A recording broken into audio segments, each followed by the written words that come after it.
Okay okay okay ಎಂಥ movie ನೋಡ್ಕೊಂಬಂದು ಏನಂದರೆ ಒಂದೊಂದು ಸೀನಲ್ಲಿ ಲಿಟ್ರಲಿ ಎದ್ದೋಗ್ಬೇಡ ಅನ್ಸ್ಬಿಡ್ತು ಥಿಯೇಟ್ರಿಂದ ಹೊರಗೆ, ಅಷ್ಟು ಭಯ ಆಗ್ತಿತ್ತು. ಆದರೆ ಅದ್ರ ಹತ್ರ ಮಾತಾಡೋಣ, ಡೀಟೇಲಾಗಿ ಮಾತಾಡೋಣ. ಸೊ ಫೈನಲಿ ದಿ ನನ್ 2 ಥಿಯೇಟರ್ಸಲ್ಲಿ ರಿಲೀಸ್ ಆಗಿದೆ, ನೋಡ್ಕೊಂಡು ಬಂದಿದ್ದೀನಿ. ಹೇಗಿದೆ ಹೇಗೆಲ್ಲ ಹೇಳ್ತಾ ಹೋಗ್ತೀನಿ, ವಿಡಿಯೋ ಅಂತ ತನಕ ನೋಡ್ತಾ ಹೋಗಿ. ಇನ್ನೊಂದು ಹೇಳ್ತೀನಿ, ಅಕಸ್ಮಾತ್ ನೀವು ದಿ ನನ್ ಪಾರ್ಟ್ 1 ಅಥವಾ ಕಾಂಜರಿಂಗ್ ಯೂನಿವರ್ಸ್ ಬಗ್ಗೆ ತಿಳ್ಕೊಂಡಿಲ್ಲ ಅಂದರೆ ಫಸ್ಟ್ ಒಂದು ತಿಳ್ಕೊಬೇಕು, ಆಮೇಲೆ ಈ ಮೂವಿ ನೋಡೋಕೆ ಹೋಗಬೇಕು. ಅಟ್ಲೀಸ್ಟ್ ಕಾಂಜರಿಂಗ್ ಬಗ್ಗೆನೂ ಗೊತ್ತಿಲ್ಲ ಅಂತಂದರೆ ಜಸ್ಟ್ ನನ್ನ ಪಾರ್ಟ್ 1 ಮೂವಿ ನೋಡ್ಕೊಂಬಿಡಿ. ಅಮೆಝಾನ್ ಪ್ರೈಮಲ್ಲಿ, ಜಿಯೋ ಸಿನಿಮಾ ಅಲ್ಲೆಲ್ಲ ಇರ್ಬೋದು ಮೋಸ್ಟ್ಲಿ, ಅಥವಾ ಎಲ್ಲಿ ನೋಡ್ಬೇಕಂತ ನಿಮಗೆಲ್ಲ ಗೊತ್ತೇ ಇದೆ, ಹೇಳೋದೇ ಬೇಡ. ಸೊ ಅದ್ರಲ್ಲಿ ನೋಡ್ಕೊಂಡು ಬೇಕಾದ್ರೆ ಹೋಗ್ಬೋದು, ಇಲ್ಲಾಂದ್ರೆ ನಿಮಗೆ ಅರ್ಥ ಆಗಲ್ಲ. ಸೊ ಕ್ಲಿಯರ್ಲಿ ನೀವು ಮೊಬೈಲಲ್ಲಿ ಇದು ಅಂದರೆ OTT ಬಿಟ್ಟಾಗ ಮೂವಿ ನೋಡ್ತೀರಾ ಅಂತಂದರೆ ಅಷ್ಟೊಂದು ಎಫೆಕ್ಟ್ಸ್ ಫೀಲ್ ಆಗಲ್ಲ. ಯಾಕಂತಂದರೆ ಇದು ಯಾವ ಥರ ಡಿಸೈನ್ ಆಗಿದೆ ಅಂತಂದರೆ ಸ್ವಲ್ಪ ಸೌಂಡ್ ಎಫೆಕ್ಟ್ಸು ಥಿಯೇಟರಲ್ಲೇ ಗೊತ್ತಾಗೋದು ನಿಮಗೆ. ಲೈಕ್ ಫುಲ್ ಸ್ಲೈಟಿಂದ ಮೇಲ್ ತನಕ ಹೋಗುತ್ತೆ ಒಂದು ಸೌಂಡು, ಅದು ಫೋನಲ್ಲಿ ಗೊತ್ತಾಗಲ್ಲ ನಿಮಗೆ, ಟಿ ವಿಯಲ್ಲೂ ಗೊತ್ತಾಗಲ್ಲ, ಆ ಥಿಯೇಟರ್ಸಲ್ಲೇ ಗೊತ್ತಾಗುತ್ತೆ. ಯಾಕಂದರೆ ಸ್ಪೀಕರ್ಸ್ ಆ ಥರ ಡಿಸೈನ್ ಆಗಿರ್ತವೆ ಇಂಥ ಮೂವಿಗೋಸ್ಕರನೇ. ಸೊ ಅಲ್ಲಿ ನಿಮಗೆ ಎಫೆಕ್ಟ್ ಆಗುತ್ತೆ, ಅದಕ್ಕೆ ಬಹಳ ಭಯ ಆಗುತ್ತೆ. ಜಂಪ್ ಸ್ಕೇರ್ಸ್ ಆಗಿರ್ಬೋದು, ಹಾರರ್ ಎಲಿಮೆಂಟ್ಸು, ತುಂಬಾ ಸಸ್ಪೆನ್ಸ್ ಬಿಲ್ಡ್ ಮಾಡಿದ್ದಾರೆ. ಜಂಪ್ ಸ್ಕೇರ್ಸ್ ಅಂತೂ ಲಿಟ್ರಲಿ ಹೊಯ್ಕೋಬೇಕಿತ್ತು, ಹಂಗಿರ್ತವೆ. ಸ್ಟೋರಿ ಬಗ್ಗೆ ಅಷ್ಟೊಂದು ಮಾತಾಡೋಲ್ಲ. ಈ ಸಲ ನನ್ 2 ಒಳಗಡೆ ಫ್ರಾನ್ಸಿಂದ ಸ್ಟೋರಿ ನಿಮಗೆ ಕಾಣಿಸುತ್ತೆ.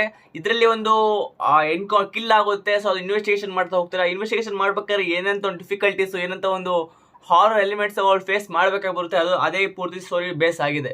ಸಿನಿಮಾದೊಂದು ಸೆಟ್ಟಿಂಗ್ ಇದೆಯಲ್ಲ, ಎಷ್ಟು ಭಯಂಕರವಾಗಿ ತೊಗೊಂಡಿದ್ದಾರೆ ಅಂತಂದರೆ, ಆ ಒಂದು ಸಸ್ಪೆನ್ಸ್ ಬಿಲ್ಡ್ ಇದೆಯಲ್ಲ, ಅದರಲ್ಲೇ ಮೇನ್ ಇರುತ್ತೆ. ನಾನು ಎಷ್ಟೊಂದು ಸೀನ್ಸ್ ನೋಡಿದ್ದೀನಿ ಥಿಯೇಟರ್ಸಲ್ಲಿ, ಲೈಕ್ ಸೀನ್ ಬರ್ತಾ ಇರುತ್ತೆ, ನೋಡ್ತಾ ಇರ್ತೀನಿ, ಎಷ್ಟು ಸೈಲೆಂಟ್ ಇರುತ್ತೆ ಅಂದರೆ, ಆ ಒಂದು ಎನ್ವಿರಾನ್ಮೆಂಟು, ಒಂದು ಡಾರ್ಕ್ ಥೀಮ್ ಎಷ್ಟು ಡಾರ್ಕ್ ಮಾಡಿದಂತಾರೆ, ಅದು ಕೂಡ ತುಂಬ ಸೆಟ್ ಆಗುತ್ತೆ. ಜನಗಳು ಇರ್ತಾರೆ, ನೋಡ್ತಾ ಇರ್ತಾರೆ, ಸೈಲೆಂಟ್ ಇರುತ್ತೆ, ಜನಗಳು ಕೂಡ ಸೈಲೆಂಟ್ ಆಗಿರ್ತಾರೆ, ಏನಾಗ್ತಾ ಇದೆ ಅಂತ. ಒಂದೇ ಸಲ ಜಂಪ್ಸ್ಕೇರ್ ಬರುತ್ತೆ, ಎಲ್ಲರ ಬಾಯಿಂದ ಅಂತ ಹೆದರ್ಕೊಂಡ್ಬಿಡ್ತಾರೆ. ಆ ಒಂದು ಸಸ್ಪೆನ್ಸ್, ಆ ಒಂದು ಟೆನ್ಷನ್ನು ಬಿಲ್ಡ್ ಮಾಡಿದ್ರೆ ಅವ್ರು ತುಂಬಾ ಸಕ್ಸಸ್ಫುಲ್ ಆಗಿದ್ದಾರೆ. ಕಂಪೇರ್ ಮಾಡಬೇಕು ಅಂತಂದರೆ ನನಗೆ ಮತ್ತು ನನ್ನ ಪಾರ್ಟ್ 2ಗೆ, ನನಗೊಂದು ಅದು ಅವ್ರವ್ರ ಪ್ರೆಫರೆನ್ಸಸ್ ಮೇಲೆ ಡಿಪೆಂಡ್ ಆಗಿರುತ್ತೆ. ನನಗಂತೂ ಎರಡು ತುಂಬಾ ಇಷ್ಟ ಆಯಿತು.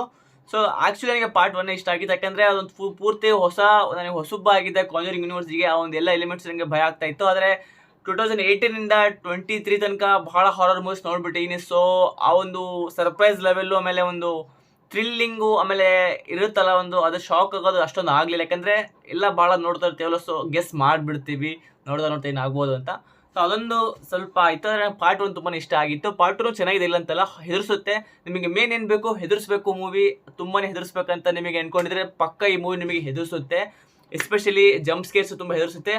ಮಧ್ಯಕ್ಕೆ ಸ್ವಲ್ಪ ಲ್ಯಾಕ್ ಆಗುತ್ತೆ, ಆದರೆ ಅದೇನೇ ನಿಮಗೆ ಅಷ್ಟೊಂದು ಎಫೆಕ್ಟ್ ಆಗಲ್ಲ. ಯಾಕಂತಂದರೆ ಬೇರೆ ಸೀನ್ಗಳು ಅದಕ್ಕೆ ಕವರ್ ಅಪ್ ಮಾಡ್ಕೊಂಡ್ಬಿಡುತ್ತೆ. ಸೊ ಹೋಗಿ ನೋಡಿ ಅಂತ ರೆಕಮೆಂಡ್ ಮಾಡ್ತೀನಿ. So thank you for watching till the end ಅಂತ ಹೇಳ್ತಾ ನಾನು ರಿವ್ಯೂನ ಮುಗಿಸ್ತಾ ಇದ್ದೀನಿ. ವಿಡಿಯೋ ಇಷ್ಟ ಲೈಕ್ ಮಾಡಿ, ಸಬ್ಸ್ಕ್ರೈಬ್ ಮಾಡಿ ನನ್ನ ಸಲಿಗೆ. ನಾನು ಸಿಗ್ತೀನಿ ಬೇರೆ ಟಾಪಿಕ್ ಜೊತೆಗೆ. Till then take care.